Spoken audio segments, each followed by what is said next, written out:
share just a little bit about how this came about. And Nancy Sweet, Nancy Perczynski Sweet, is the wife of Grant Sweet, who was our building manager here for 12 or more years, 12, 15 years. He died suddenly, hunting alone, never come alone, last October. And this staff has gone through some pretty tough times, and our friends of the library, our Friends of Cromaine, and we have Carolyn Heddenhus and Sue Black, book sale chair and president, stepped forward and said that they wanted to remember Grant in a special way. And they gave a gift for that purpose. Grant was our building manager, and this building, this old 1927 building, our 1980 addition in the grounds, the history that we've had, as well as our plans for the future, were important to him. And we knew that every day he walked in. Grant was a very special guy for us all, and I kind of took a while to figure out what are we going to do with a gift that would be sufficient memoriam for Grant. That wasn't necessarily fastened in the building that would change, or on grounds that may well change. And one of the other donors from Grant's passing that Nancy had named was the National Veterans Awareness Organization. That group has an essay contest as one way that they try to help our young people understand the contributions and sacrifices that our veterans have made for us over many, many years. I contacted them. They said, we'd love to have you do an essay contest. They didn't have a whole lot of guidelines. I've done this kind of thing before. We cobbled together some things. And basically, the essay contest was pretty simple. They were to write 250 words. It was to be based on an interview with a veteran or current member of the military. It was to include one meaningful quote from the veteran or soldier, and it was to express what the veteran or soldier believes his or her military contribution to be. And then one sentence of what it meant for the student to have learned about this person's contribution. It was not an essay contest about writing skills or spelling or grammar. It was an essay contest about meaning, and it was to respect and remember our veterans. Grant was all about respect. He was an unusual package, long ponytail, earring. He wasn't necessarily what you would decide was traditional values. Thank you. Nancy's got a photo of him. He was about some very traditional values. I apologize, Bill. I'm moving a lot. One of those really important values to him was the National Veterans Awareness Organization, and in particular, respecting our veterans and their contributions. Some of our folks go off to wars that we would rather pretend we not had. The Korean War was one of those. And only now are those veterans being acknowledged. Some of our vets went off to wars like Vietnam and came home to a country that was torn asunder, not knowing what to believe or what was right. Those are hard things for a nation. They're hard things for a young man. They're hard things for family who still have people overseas in wars that they don't necessarily understand.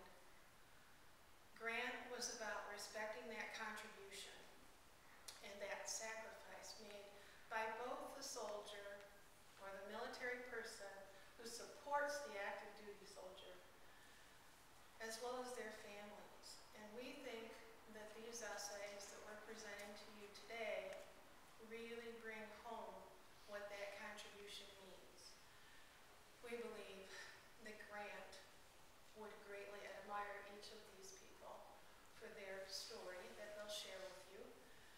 and that he is honored. And I have it from Nancy. He is absolutely honored that we have chosen this way to remember him. And this is our first contest because of the gift that the Friends gave, the leadership gift from our friends. There was another gift from the National Veterans Awareness Organization, and that was followed by a gift from our own Hartland American Legion Post 415. So it has become a true community opportunity. And for our young people, this week is getting on the end of the school year. But for many of us, these are the days that lead up to some very special memories. This year's Memorial Day event includes the luminary service, and if you've never had the opportunity to experience that, please come. It's in the cemetery across the street. More of our vets are out there practicing. We may hear a rifle salute somewhere along the evening. 8 o'clock on Sunday night. It is an exceptional event. And then our Memorial Day parade, where our theme this year is Pride in the Past and Faith in the Future. And I think there's no greater way both to remember Grant, respect his values, honor our veterans, and support that theme. So, what we're going to do today is I'm going to have them read their essays, and you're very anxious about this. You're all going to smile and make me feel better. Okay. One by one, and then we'll present, tell them who won what, and present their checks. And then Dwight Sackow, who is our veteran representative from the American Legion, also has something to present to them. And then I have something for Dwight. So, Shelby, you ready? Yes. Okay, this is Shelby Lee Evans. And Shelby, tell me if you're in grade 10. Grade 10, and you're at Hartland or CSA? CSA. CSA. Thank you. My essay was called Semper Fidelis. World War II was one of the greatest conflicts ever known, and during the war, Wayne Johnson served the United States of America in the Marine Corps. In April 1943, Wayne Johnson dropped out of the 11th grade and traveled to San Diego, California for boot camp. In the Marine Corps 3rd Division, Mr. Johnson was sent to Guadalcanal for more training and then headed to Guam with his Red platoon. Wayne has no regrets for the Japanese lives he took. For only one man does he have remorse, General Takashi Murasi, a brave samurai warrior. After finding a picture in Murasi's breast pocket, Johnson discovered that the picture was of Murasi's foster mother and girlfriend. Wayne wrote the Murasi's family, informing them about Murasi's courage and letting them know where he was buried. Wayne also returned the general's valuables to Murasi's family in Japan. Through the years, many letters were exchanged between Mr. Johnson and General Murasi's family. To Wayne Johnson, serving his country was his duty and honor. I was fortunate to serve the greatest branch of military, the U.S. Marine Corps, fighting from Australia to Japan, never sorry and always proud to be a Marine. Wayne Johnson has no regrets and talks about the term Semper Fidelis, meaning always faithful. Wayne Johnson is an American hero for protecting our country. Brave men and women make sacrifices every day while serving our country, and the people of the United States should appreciate how extraordinary these individuals are.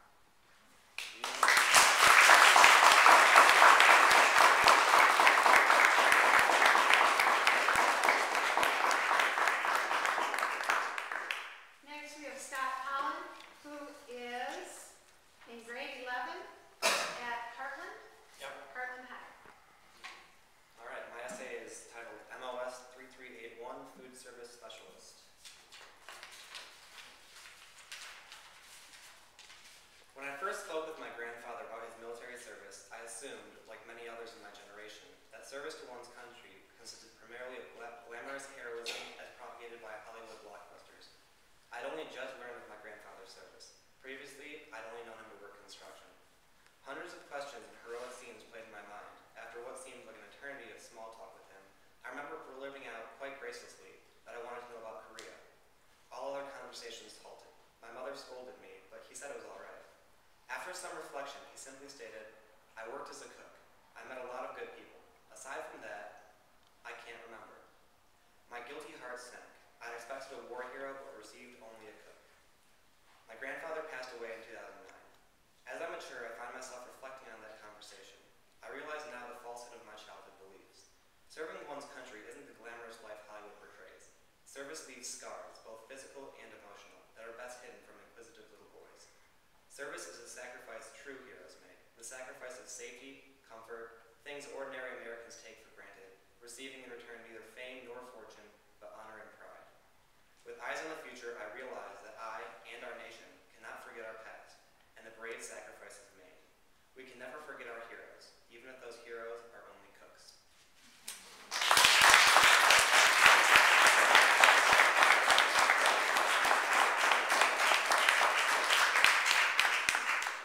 Last, we have Adrian Rodell, and you're in 10th grade at Hartland High. Hartland High School. Okay, I decided to call my essay "To Serve One's Country." Liberty, the pursuit of happiness, and justice. These are rights promised to American citizens and would not have been attainable if not for our ancestors who fought in previous wars. Today, people of the United States are fighting to defend our country and these same rights, and are also fighting for other countries so that they may too have these qualities. Father Greg A. Plinus is proud to say that he has been one of those people who proudly served his country and others by putting others' lives before his own. In the year of 1979, Father Greg served during the war campaign so famously known as Desert Shield. Desert Shield was a U.S. air deployment to defend Saudi Arabia from Saddam Hussein's military. Saddam Hussein originally planned to make it his 19th province due to its rich oil deposit. Luckily, Father Greg did not have to see this gunfire during his 28-year campaign because he was stationed in the 110th Fighter Wing Unit in Battle Creek, Michigan, as a chaplain and officer.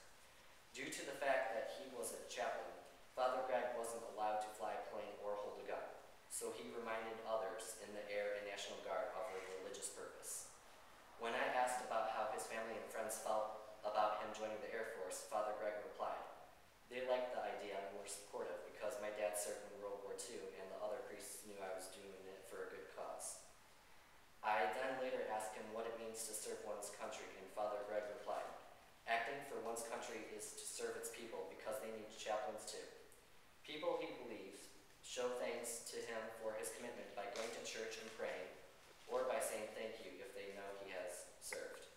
I, through learning about his 28-year contribution, am astonished that Father Greg was able to dedicate his time outside of church on something that he is so passionate about, serving others. By serving in the Air Force, Father Greg truly shows his non-selfish commitment to his country and to other individuals. Hopefully someday I will have the opportunity to make a commitment to my country and hence respect more what Father Greg does as a human being. Perhaps others should show respect and thank those who served or are currently serving our country."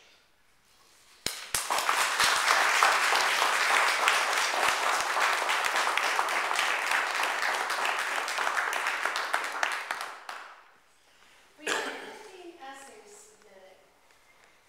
We had 6 readers. 3 of our veterans were willing to read for us. Kathy Horning, who is our township treasurer, and who's got a son on active duty in, I believe he's now in Afghanistan. And Carol Taggart, who sat next to Grant since she began her work here for 5 years, and who's been instrumental in helping us get the word out. They were all told they had to narrow their top 5, and then I took each person's top 5 and rated it with points based on whether they considered it the very best or good. And then based on points, we chose the top 3 essays.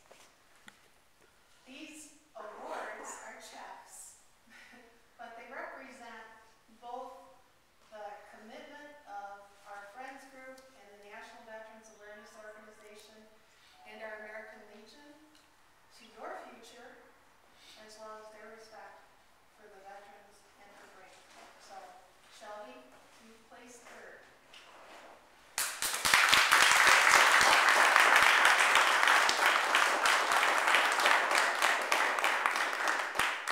Shelby's award was $50. Originally, when we conceived the essay contest, it was $25. The American Legion matched each of the awards in order to double them and make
to leave. This was something that was very important to Grant. He would get on his cycle and stick on his helmet, and he would take off, and those of you who know Grant know what that meant for us after his accident. But we're very grateful that they were supportive, and they wanted to recognize our veterans as well. So I'm not going to stick this on you because I think there's places on your hat that are special to you, but this is from the National Veterans Awareness Organization to thank you. All right.